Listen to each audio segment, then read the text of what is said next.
Welcome to the latest instalment in our Warwick Ukraine Belarus Hub podcast series, where today I'm joined by Victoria Leukavets. With Victoria, we are going to talk about Belarus, NATO, and security affairs. Victoria is a postdoctoral fellow at the Stockholm Centre for Eastern European Studies, and she is an expert on Belarus's domestic and foreign policy, in particular its relations with the European Union and with Russia.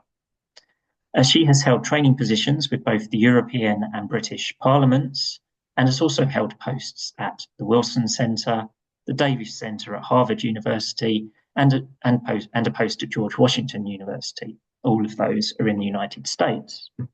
So Victoria, very good to have you with us today. Paul, and thank you very much for this opportunity to join your podcast. You recently organised an event at the Munich Security Conference. Please, can you tell our audience about the importance of the Munich Security Conference and your motivations in organising this event? The side event on Belarus at the Munich Security Conference was organized in collaboration with the Danish Foreign Policy Society and the Latvian Institute of International Affairs. And it was the first time in the history of side events at the Munich Security Conference that the focus was exclusively on Belarus domestic and foreign policies. Well, Munich Security Conference serves as a premier forum for addressing critical security issues, and it provided an important platform for elevating the importance of Belarus, in particular in the context of the ongoing Russia's war against Ukraine. The title of our event asked whether Belarus can be considered a catalyst for democratic change or merely a pawn in Russia's war of aggression against Ukraine.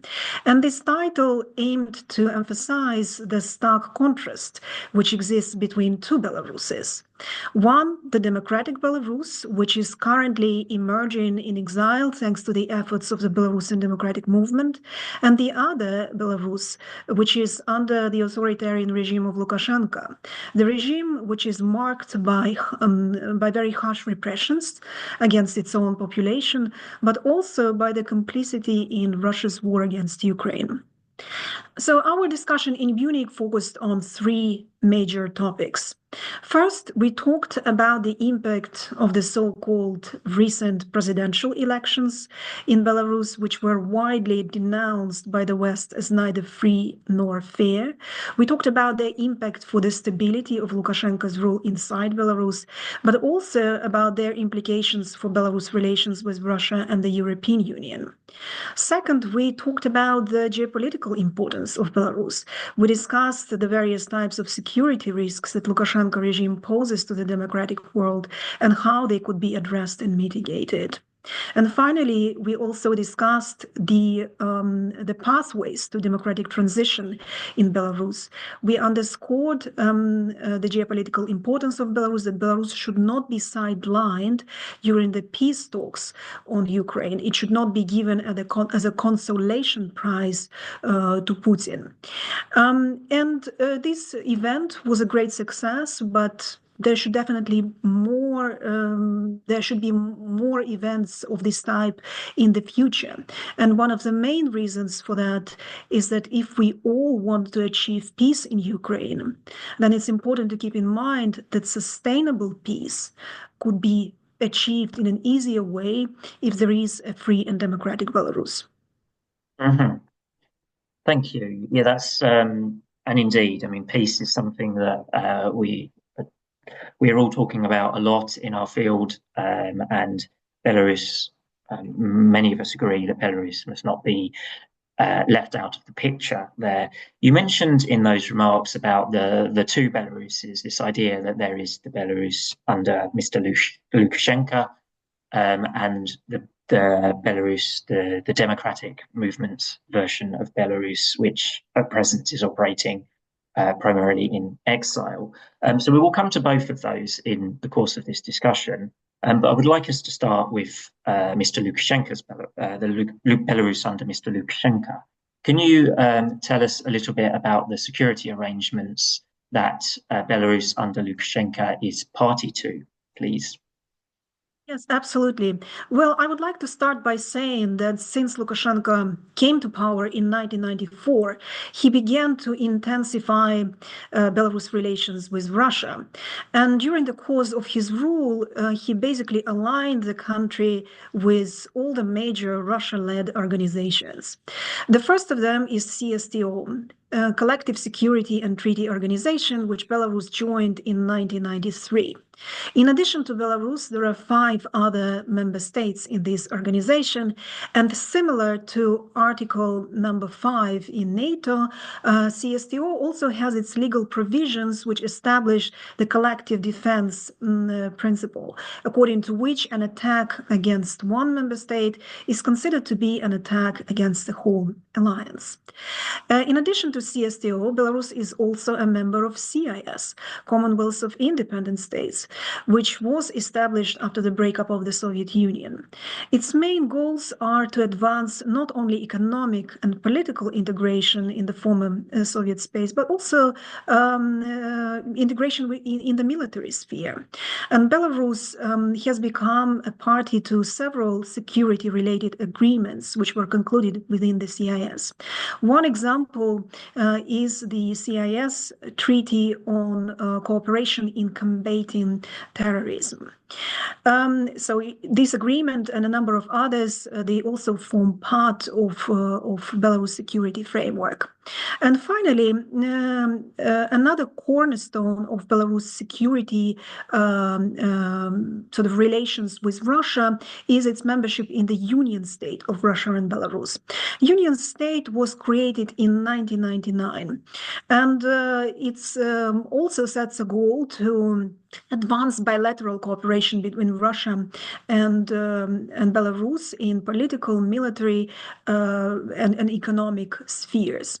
And I would like to highlight here 2 most recent agreements which were concluded within the Union State between Russia and Belarus. Last year, in December 2024, Putin and Lukashenko signed the security concept of the Union State, as well as the Treaty on the Mutual Security Guarantees. The latter treaty came into force in March this year. The security concept basically discusses the changing geopolitical environment and argues that the West is responsible for the escalating tensions, which we currently are witnessing in the Eastern European region. And the Treaty on the Security Guarantees, it lays out several mutual commitments which Russia and Belarus undertake on themselves to protect each other's constitutional order, each other's sovereignty, independence, territorial integrity, and external borders. And this Treaty on Security Guarantees argues that both countries can use all kinds of measures available to them, including Russia's tactical nuclear weapons. The treaty also allows Russia to establish military bases on the territory of Belarus and deploy its forces. When Putin and Lukashenko signed both of these treaties, they underscored the unprecedented level of strategic partnership between Belarus and Russia.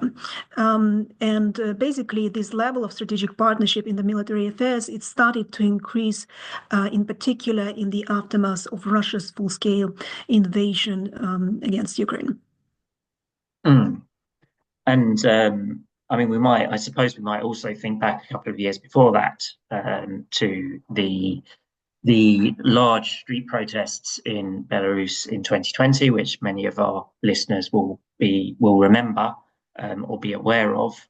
The Union State is a key tool through which Russia has prospective influence over Lukashenko's Belarus. And you mentioned the military agreements, but they're also economically and politically as well. The Union State is a tool that Russia can use. But on the military aspect, you spoke there of the the nuclear weapons agreement between Lukashenko and Putin, something that's been getting a bit of attention over recent months by observers of Eastern Europe. And I mean, actually, over the past 2 years since full-scale invasion of Ukraine, has been the militarization of Belarus. How worried should the rest of Europe be about this militarization? Indeed, you're absolutely right. The militarization of Belarus is increasing at an alarming rate, and it started a few years ago. And during these several years, Putin and Lukashenko undertook several steps. And one of the first major steps, I would argue, was the signature of the new military doctrine within the Union state of Russia and Belarus, which came into effect in November 2021. And this updated military doctrine already started to outline and emphasize the importance of increased cooperation between Russia and Belarus, the importance of pursuing coordinated security and foreign policy, the importance of holding regular military exercises, investing more in the military defense complex, and pursuing many other activities which would sort of help these two countries to withstand external aggression from the West. I would also like to mention that before 2021, Russia did not have de facto military bases on the territory of Belarus, except for two military objects which were kept from the Soviet era, two radar stations.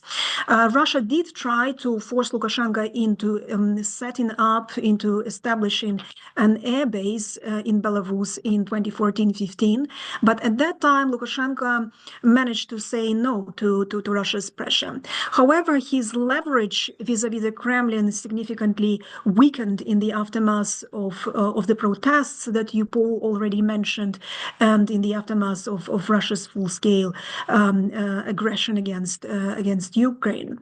And so in 2021, Russia established a de facto military base on the territory of Belarus in the Grodno Oblast under the rubric of the Joint Training Center. And Russia has more appetite, has a high appetite for establishing more of these training centers in the future. And last year, Belarus and Russia agreed that there would be at least 3 more similar joint training centers established both in Belarus and on the Russian territory. So many experts agree that, in fact, what Russia is doing is trying to turn Belarus into an extension of its military space. And one of the most recent reports, which was done by the Institute for the Study of War, it is called Russia's Quiet Conquest of Belarus. It basically argues that Russia is in the final stages of realizing its strategic approach of annexing Belarus. And if this strategy is realized successfully, then it would significantly increase Russia's ability to influence the situation on the ground in the Eastern European region. And of course, this new geopolitical reality would force NATO to reassess the situation in Belarus and reassess how Russia can use Belarus to destabilize the situation on the borders with the EU, with the NATO allies. Also, if this annexation, which Russia is trying to do vis-a-vis Belarus, if it goes unchecked, if it goes successfully, it would basically help Russia to erode international rule-based order, but it would also set a precedent based on which Russia would be able to replicate its strategy of coercing other countries, of kind of annexing them under the pretext of integration, pretending that it's promoting this integration, but in fact, what is happened is that Russia is trying to annex a target state. Mm. Yes, this quiet annexation that has been going on is also something that gets a little bit of attention. So you've already alluded there to strategic importance, and for Russia, to some extent, I suppose the answer as to the strategic importance to other states is the corollary of the importance to Russia. But perhaps if we can just pass out the question this a little bit more carefully. I mean, what if we were to identify 3 or 4 key ways in which Belarus is strategically important for outsiders? What would you say the key strategic import is of Belarus? Yeah, sure. Belarus holds a strategic importance both for NATO allies and for Russia. And the first dimension of this importance for NATO allies is Belarus' geopolitical position. Belarus has direct borders with several NATO allies, such as Poland, Lithuania, and Latvia, and therefore any destabilization in Belarus, any potential risk coming from the territory of Belarus, also as a result poses risk for the security of the NATO's eastern flank. And therefore, Belarus also serves as a buffer zone between Russia and the West. If Belarus were to be more integrated with the Western institutions, with the Western structures, then Russia would have much more leverage to project its power in the region. So democratic Belarus and NATO should be interested in democratizing Belarus, basically in order to contain Russia's ability to spread its influence in the region. In addition to that, we have already discussed the increasing militarization of Belarus, which is happening literally every day as we speak. And Belarus and Russia, they have a very high degree of integration in the security sphere.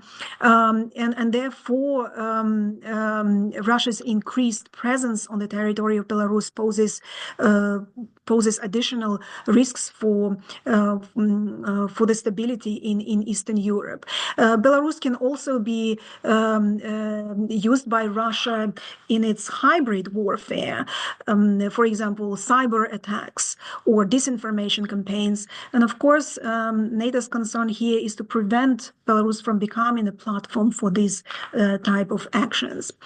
But if we flip the coin and look at the strategic importance of Belarus for Russia, then certainly Russia is not interested in Belarus having closer ties with the West for the exact reason that I have already mentioned. It would simply bring NATO closer to Russia's borders, and Russia would perceive it as a threat, in particular in the context of the ongoing war with Ukraine. Belarus is also important for Russia for economic reasons. Before the West had imposed comprehensive sanctions against Russia's energy sector, Belarus served as a transit route for Russia's energy resources, both oil and gas. So Russia is interested in keeping control over Belarus in order to preserve its energy leverage over Europe. Belarus is also important for Russia for political reasons. Since Lukashenko came to power, Belarus has been largely a loyal ally to Russia on the international arena. And it has supported Russia's sort of opposition to the West, to the EU enlargement, to NATO enlargement. And basically, Russia is interested in keeping this loyal ally, which would help to which would help Russia to advance its imperialist ambitions in the region. Mm. You mentioned a little earlier in that answer, you mentioned about the Belarusian democratic movement's ambitions. So if we shift our focus to that second Belarus now, how does the Belarusian democratic movement view the future security alignment of Belarus? A few years back, before 2020, I think it was quite common to speak about geopolitical neutrality of Belarus. But Russia's full-scale aggression against Ukraine became a critical juncture, and it basically led to the situation when the democratic Belarus has made its clear pro-Western geopolitical choice. In August 2023, Belarusian democratic forces adopted a crucial document, a declaration on the future integration of democratic Belarus into the European Union. Of course, it's important to note that Belarusian democratic movement, it's not a homogeneous structure, and there are different institutions, different political forces which represent different political interests. So, for example, if we take a look at the Coordination Council, one of the institutions in the Belarusian democratic movement, which acts as a quasi-parliament in exile, we can see that there are currently 8 political factions there. 4 of them have a very clear pro-EU orientation. They argue in favor of Belarus becoming a member of the European Union. Then several of them argue support just simply increased level of cooperation with the EU. For example, the visa-free regime, better opportunities for students to travel abroad, economic opportunities for Belarusian business. So overall, a kind of a higher degree of cooperation with the European structures. And then one force, it does not support either integration with the EU or Russia, but just argues in favor of Belarus preserving and investing in restoring its sovereignty and independence. And another political force, it takes a more radical stance, and it says that Belarus should detach itself from Russia with all means and measures, including military means. So we do see a certain variation in the approaches to the future geopolitical position of democratic Belarus, and yet we can see that all of them, the overwhelming majority of them, align on the fact that the time of geopolitical neutrality has passed, and it's no longer an option for Belarus to be closely aligned with Russia. Mm. And if Belarus is to reorient, because this is a reorientation, what kind of timescale are people within the democratic movement thinking along when they talk about these issues? Well, it's not an easy question to address. And of course, the answer to this question is closely connected with the outcome of Russia's war in Ukraine.